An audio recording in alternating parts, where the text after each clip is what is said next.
Hello everyone, this is Caleb Simpson here from ZeldaDungeon.net, and you're watching our video walkthrough for The Legend of Zelda Majora's Mask. In the last chapter, we completed the final side quest of the game, and at long last, we're ready to confront the Skull Kid atop the clock tower. It opens on the eve of the Carnival of Time, so play the Song of Double Time repeatedly to get to the final night. This gives us 6 hours to collect things we will need for the final portions of the game. Now at this point, if you've been following the walkthrough thus far, you should have 19 heart containers with 4 pieces of heart remaining, and all of the Bomber's Notebook completed. I'm just going to show that real quick so you can see that I do indeed have each person's events completed, and happy stickered. Everybody loves stickers, right?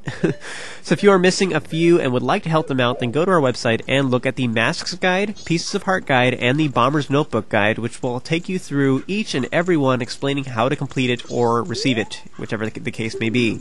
So, we have 6 hours left, so let's go snag everything we're going to need. Head over to the bank and withdraw 200 rupees. Now, I already deposited the max amount of rupees in the last chapter into the bank, and got the final prize from there, which is a piece of heart. So there is no reason for me to keep putting money in. In fact, because I'm at the limit, I cannot put in any more money. He will not let me deposit anything more.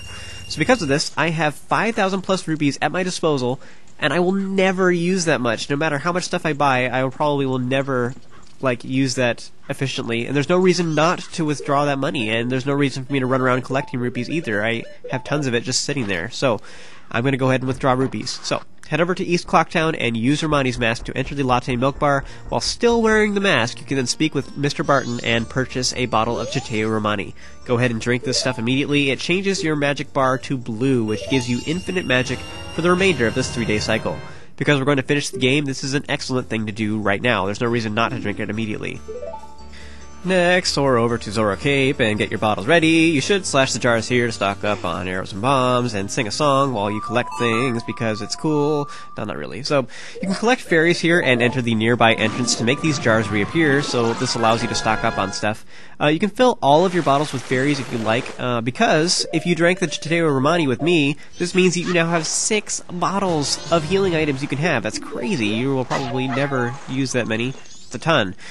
Now, earlier in this walkthrough, I have stated a few times that fairies are the best healing in the game, restoring your life completely, but I have since realized that isn't entirely true. I was confusing it with Ocarina of Time. You see, in the previous game, they do heal you completely, and I just assumed that in Majora's Mask they did that as well, but they only restore up to 10 hearts. So if you have a lot of life like I do, it may be smarter to just fill up your bottles with red potion from the trading post in West Clocktown, or buy blue potions from the business scrub in Akana Canyon near Sakon's hideout. Now, I have played this game enough that I will not be using any of my bottles, so I don't really care. I mean, if you've watched some of my walkthroughs, you probably know that I never use any potions ever, except to empty my bottles, basically.